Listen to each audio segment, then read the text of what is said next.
Oferecimento Cuidare. Cuidamos de pessoas especiais sem perder a essência humana. O assunto hoje é compliance. Se você conhece, tenho certeza que você já está interessado no nosso programa de hoje. Agora, se não sabe o que é compliance, fica um pouquinho aí que você vai entender.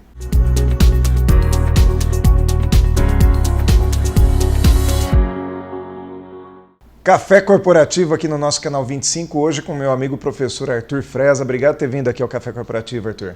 Obrigado você pelo convite, Aguinaldo. Eu que agradeço. É um prazer estar aqui no Café Corporativo no canal 25. Arthur Suave Freza, ele é professor de Economia e Finanças na Faculdade Americana, ele é mestrando em Negócios Internacionais nos Estados Unidos e é consultor de empresas. Ele desenvolveu sua carreira em Supply Chain, em Finanças e Marketing, tendo atuado também tanto aqui no Brasil quanto fora. Ele tem um forte viés para o desenvolvimento de fornecedores e projetos e é ele hoje o nosso entrevistado aqui no Café Corporativo. Vamos falar sobre compliance. Eu começo já te perguntando o que é compliance. Explica um pouquinho para a gente. Compliance significa conformidade. Vem do termo em inglês, né? Compliance, vem do verbo comply e significa conformidade, pura e simplesmente. Então, de onde vem essa palavra que está tão em voga hoje nas empresas? Isso está sendo muito usado. Hoje, o que aconteceu, né? Começou um movimento aqui no Brasil, na década de 90, de responsabilidade social empresarial. E isso veio com o Instituto Ethos, o governo federal. Só que o forte mesmo aqui no Brasil se passou depois de 2009, quando teve um documento do Instituto Ethos com outras instituições, pedindo a responsabilidade empresarial para que houvesse um cumprimento das normas de boas práticas, né? E a partir daí a gente tem uma lei em 2012 responsabilizando uma lei anticorrupção aqui no Brasil. Já nos Estados Unidos esse movimento começou em 77. Sei. Né? Bem antes, né? Bem antes. Nós estamos falando o quê? De 30 anos antes? Né? Mais ou menos isso. Né? 30 anos antes. Aqui no Brasil começou na década de 90, anos. Lá eles já tinham uma lei pronta em 77. A gente foi ter uma lei pronta em 2012, 50 anos quase aí. De uma lei para outra, né? 40 anos. 40 anos quase. Então, você tem um grande gap de diferença estrutural aí. E depois, com os movimentos que houve de corrupção, de lavagem de dinheiro e os escândalos corporativos, né, foi feita uma nova lei em 2015, após tudo que se transcorreu. Aí sim, uma lei mais arregada e voltada para o jurídico, né, que pessoalmente é onde que a gente tem os contratos de compliance, de due diligence. E aí, due diligence é o quê? É uma empresa conversar com a outra empresa para que se verifiquem os documentos das duas empresas e fazer uma diligência documental do que as duas empresas fazem antes que ela feche um negócio. Porque o interessante é a gente perceber que o compliance ele traz uma conformidade, como você próprio disse, para todo o mercado, né? Quer dizer, é muito mais sadio eu poder trabalhar num mercado onde eu posso confiar no meu fornecedor, no meu cliente, no meu par, do que aquele mercado onde eu tenho que ficar o tempo inteiro preocupado, será que não tem alguma coisa errada aqui nesse negócio que a gente está fazendo, né? Isso, nessa parte eu falei até agora um pouquinho da parte mais jurídica, né, burocrática. Na prática, o que isso significa? Que área que é a prática do compliance? É o comercial e é compras. Né? Porque é o comercial que vai tentar vender. E aqui no Brasil a gente tem um jeitinho, né? Então, eu te pago um café, eu te pago um almoço, eu te pago um jantar, eu te mando um presente na sua casa, né? Tem possibilidades aí, todo mundo acho que já deve ter ouvido falar de casos que oferecem realmente dinheiro para o comprador. Sim, uma comissão, uma comissão, um gap por fora, né? Então, tem esse tipo de coisa. Isso na gíria é chamado de bola, né? A bola. É quando um vendedor ele tenta vender para uma determinada empresa e para ele poder ganhar aquela venda, né? aquele negócio, ele tem que pagar, entre aspas, uma bola para o comprador, o que é, no mínimo, lamentável. E é o que a gente via no poder público, né? Que foi os escândalos de corrupção absurdos, assim. Então você tinha o vendedor de empresas de grande porte no Brasil que pagavam essa bola para o poder público para ganhar contratos. Né? Agora, e aí ganhou o nome de corrupção. Sim, mas o que eu percebo é que desde quando o compliance vem sendo implementado nas empresas privadas, mudou muito o mercado, né? Mudou tudo. Porque não mudou só aquela questão da prática mesmo, mudou a mentalidade, parece que mudou todos os hábitos mesmo em todos os patamares da empresa e não só em vendas e compras. Sim, não é mais aceito. Politicamente hoje não se é aceito nas empresas. Uma das coisas que todas as empresas prezam muito é a honestidade, Sim. É a retidão do seu profissional. Então hoje que você faz uma avaliação comportamental, você quer ver o nível de ética que esse profissional tem. Quais que são os valores que esse profissional tem. Você não quer só buscar um profissional qualificado tecnicamente para isso. E é isso que o compliance hoje está na prática do viés empresarial aplicado. Né? Você tem a questão de saber se aquela pessoa é uma pessoa de ser corruptível facilmente ou dificilmente corruptível. E isso acontece muito pelo seguinte, às vezes o profissional ele é muito bom tecnicamente, mas o que ele causa de transtorno para a empresa, tanto contratualmente, quanto na questão da imagem da empresa. Quando nós falamos de 30 anos atrás, há 30 anos atrás não tinha redes sociais, né? Sim. Hoje, com as redes sociais, qualquer escândalo é viralizado de uma maneira muito rápida. Hoje imaginemos que um comercial de uma empresa fosse pagar uma bola para alguém. Né? Imagina que ele vá com um celular ligado no bolso, um gravador. Sim. Pronto. Ele pôs aquilo ali na mídia social, ele desmoraliza o profissional, a empresa, você não sabe mais onde você está sendo vigiado ou não. Né? Eu fico muito contente com esse novo cenário das pessoas estarem num caminho mais ético e mais reto, mais politicamente correto. Então, porque a gente estava falando a respeito daquela questão de que não é só o contrato, não é só a questão contratual, né?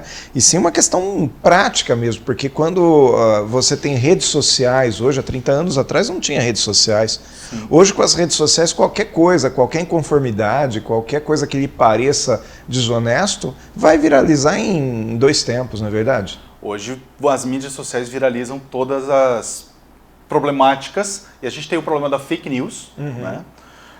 O compliance, aliás, briga muito com isso, porque você tendo fake news, você não pode, né, deixar que isso suje a sua imagem. Sim. Você não está em conformidade mais com relação ao que você prega. Porque, na realidade, tudo aquilo que você faz hoje pode ser usado contra você. Então, qualquer coisa que você faça de errado vai virar uma propaganda negativa, alguma coisa que vai depor contra a sua própria imagem. Vai depor contra a sua própria imagem. E a gente teve casos agora no começo da pandemia, né? E tem pessoas de favor e contra.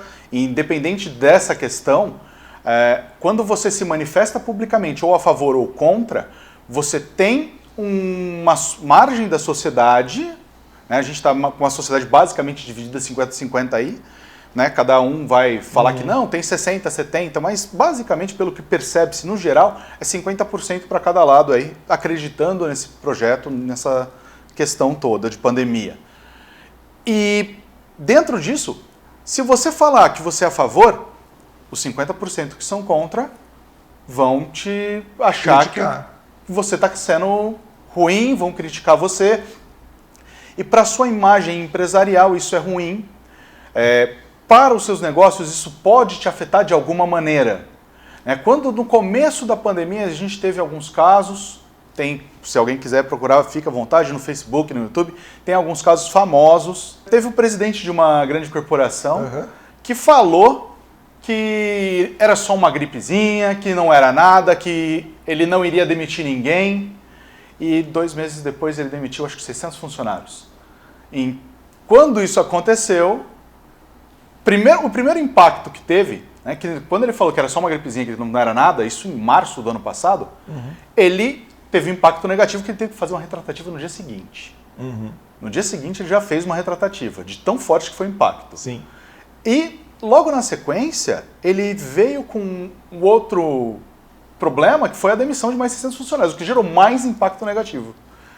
E aí, se você está numa empresa varejista que lida direto com o público, né, de um B2C, Sim. um business to customer, para clientes finais, isso te afeta de uma maneira gritante. Com certeza, porque as pessoas têm opinião, né? Exato. E você sabe que é interessante você falar isso, porque o compliance, muitas pessoas pensam que compliance é simplesmente olhar o seu contrato de trabalho, ver o que você pode, o que você não pode se manifestar, mas hoje as empresas mais modernas, e aí é interessante levar essa informação para a população, elas consideram algo passível de punição até as suas próprias postagens inadequadas em redes sociais. A empresa fala assim, peraí, como que uma pessoa do meu time está disseminando uma mensagem que pode ser uma mensagem falsa, que pode ser uma... Às vezes não é nem falsa, mas ela é incoerente, não é verdade, professor? É uma mensagem que não condiz com aquilo que a política da empresa preza. Exato. Né? Então, imagina que você trabalha... Hoje,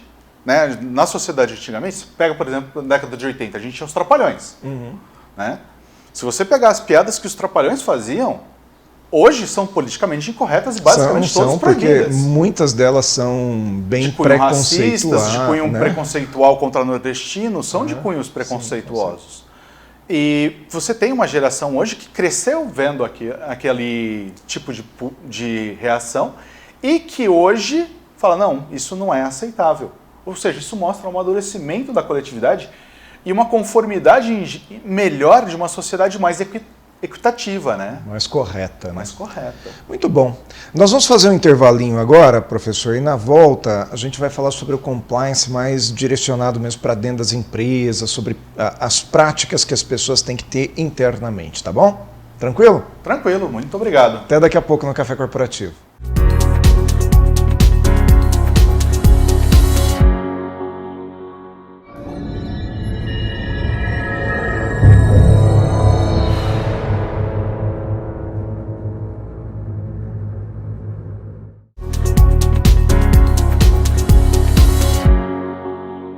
Segundo bloco aqui do Café Corporativo e a gente se divertindo aqui, porque os assuntos de intervalo também podem ser assuntos a respeito de futebol, né? Não tem compliance aqui no intervalo, né? Tranquilo. Pode brincar um pouquinho com o time do outro. Mas a questão agora, voltando ao assunto, né, da nossa entrevista hoje, professor, o compliance, quando ele é feito dentro da empresa, ele também tem uma série de preocupações, inclusive com aquilo que não vira notícia, não é verdade? E sim com as ações internas mesmo, né? Perfeito. Hoje as empresas abrem canais de ouvidoria, tanto externa quanto interna.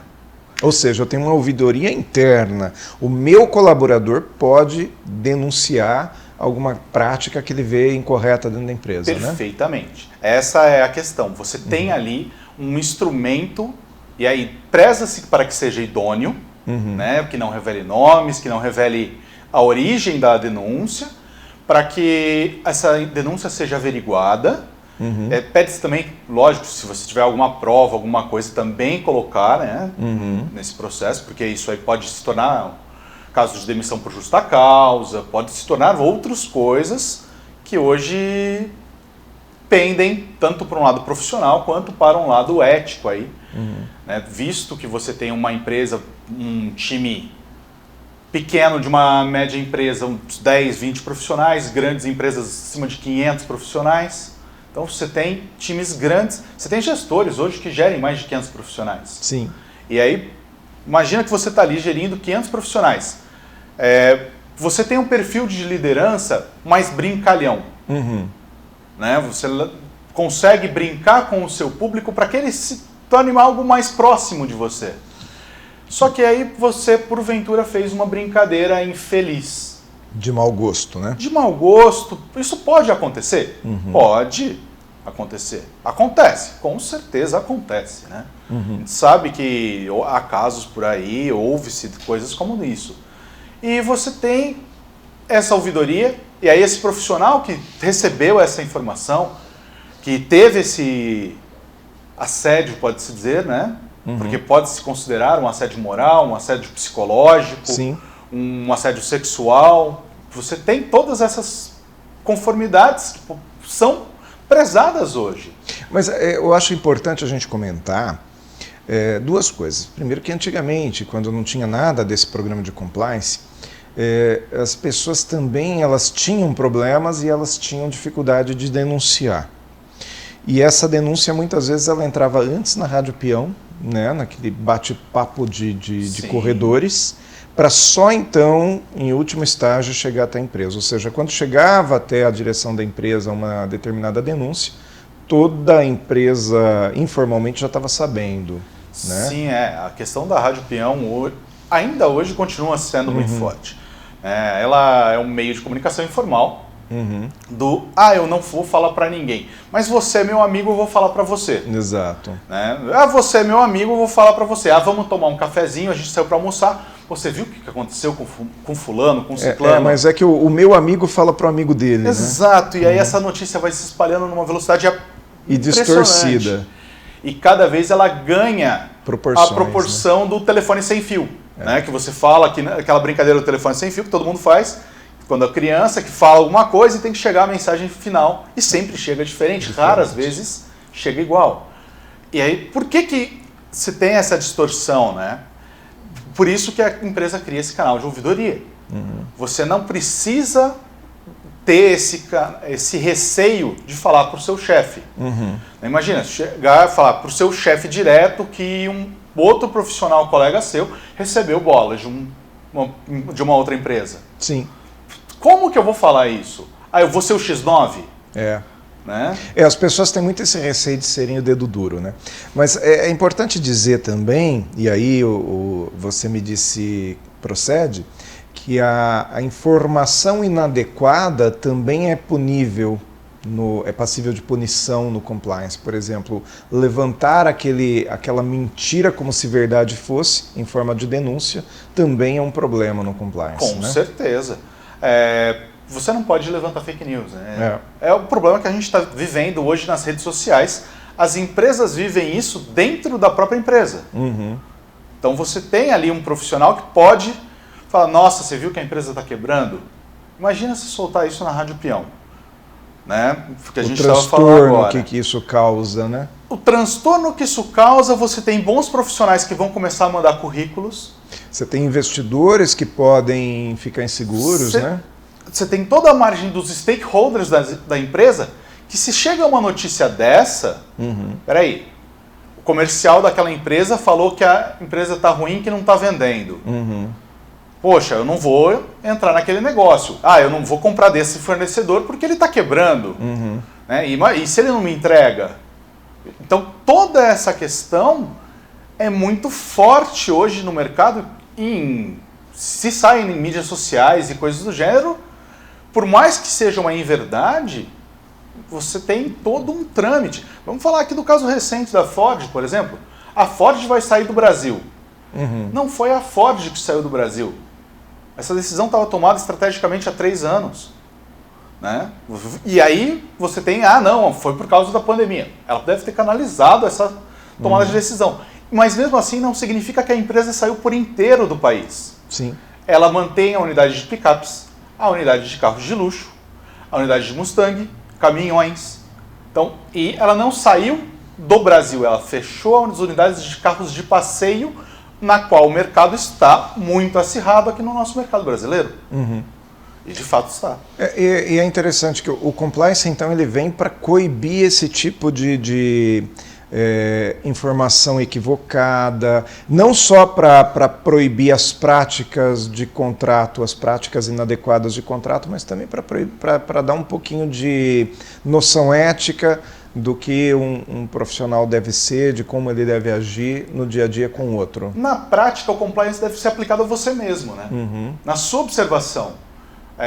Você não deve pensar que o compliance é só um contrato jurídico, que você tem que passar para advogado. Lógico que existe essa parte jurídica, burocrática, que a gente tem que fazer. Eu acho primordial, a primeira coisa que você faz na hora que você entra numa empresa como consultor, vamos assinar o NDA. Por quê? Porque é o No Disclosure Agreement. Eu não vou revelar os seus dados. Eu não vou falar se você está faturando muito, pouco, o que está acontecendo com a tua empresa para outra pessoa. Porque pode ser um concorrente seu, pode ser um fornecedor, pode ser um comprador. E isso pode te prejudicar em algum momento na sua negociação. Agora eu quero te fazer uma pergunta um pouco mais prática, né? O presidente da empresa, ou no caso de uma pequena empresa, o dono da empresa, ele também deve seguir ele deve dar o exemplo? Ele deve não só seguir, ele realmente deve dar o exemplo. Porque o que a gente percebe muito é que, principalmente na pequena e média empresa, é aquele sujeito mais patriarcal que diz assim, não, mas na minha empresa mando eu e aqui, né, eu assumo a responsabilidade, o negócio é assim mesmo. E aí? Então, aí o que acontece? Essa empresa hoje, ela quer crescer? Ela quer fechar negócios internacionalmente? Ela quer fazer negócios fora do Brasil? Então, se ela quer fazer negócios fora, quer crescer... Porque hoje, aqui no Brasil, convenhamos, o mercado está mais difícil devido à pandemia.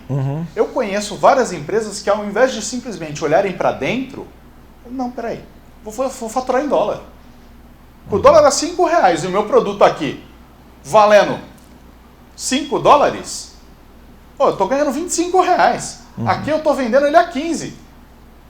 Para que eu vou vender ele a 15 aqui se eu vendo ele a 25 no mercado internacional? E aí o que esse empresário fez? Percebeu que ele teve que seguir normas de compliance, teve que ter processos, teve que redesenhar algumas estruturas de negócio para buscar esses parceiros internacionais e crescer o negócio dele. Agora, eu sempre fiz desse jeito, é desse jeito que minha empresa faz, funcionou muito bem até hoje, só que eu não tinha mídia social. Quer dizer, pode ser que daqui a pouco, pode ser não, seguramente daqui a pouco vai deixar de funcionar, né? Se eu não me reinventar, alguém vai me passar. A pergunta agora que eu te faço, no que o compliance já mudou no comportamento da nova geração? As pessoas que entram hoje no mercado de trabalho, elas já entram mais preparadas porque elas saíram de uma universidade mais preparadas? As escolas já têm moldado esses novos profissionais? Aí a gente entra até em alguns outros assuntos, por exemplo, como bullying, coisas do gênero. Porque você já tem hoje que isso não é aceito. O bullying não é aceito. Já não era aceito na escola, né? Exato. Então, se já não era aceito na escola o bullying, por que eu vou assediar um outro colega? Né? Uma frase que eu fale num contexto, e a hora que você tira do contexto, ela pode soar de uma maneira diferente? Pode, porque ela sai descontextualizada.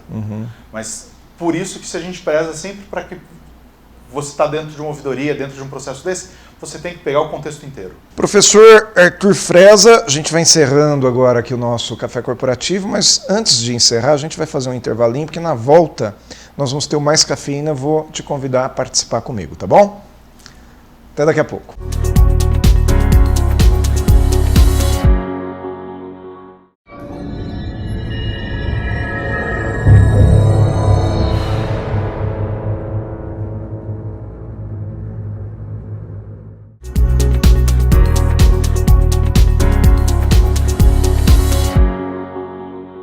Mais cafeína aqui no nosso Café Corporativo de hoje com o professor Freza, que esteve, né, que veio lá de Campinas hoje para nos ajudar aqui, para conceder essa entrevista para a gente. Obrigado por ter vindo. Fica meu agradecimento aqui nesse final de Café Corporativo de hoje, tá? Muito obrigado a você, Aguinaldo. Obrigado também pela presença na faculdade com os alunos do curso de administração, do curso de finanças, do curso de marketing, adoraram a palestra. Eles ficaram muito contentes com sua abordagem sobre empreendedorismo, trazendo para eles um fato diferente, né? Sendo empreendedor e buscando montar um produto e não só o conhecimento técnico ali que a gente tem. Muito obrigado pela palestra. Legal, bacana, eu estive lá, agora foi novembro e dezembro, né? Novembro e dezembro na Faculdade Americana.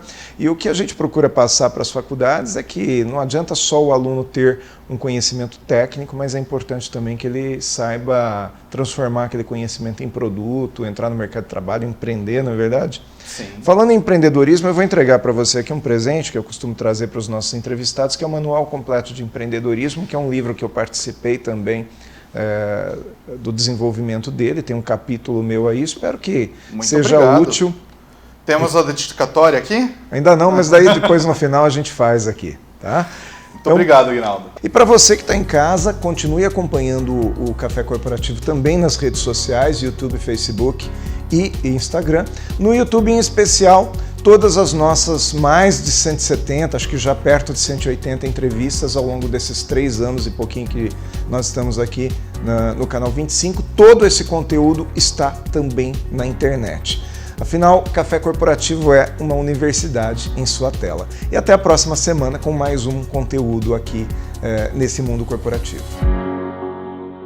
Oferecimento Cuidare. Cuidamos de pessoas especiais sem perder a essência humana.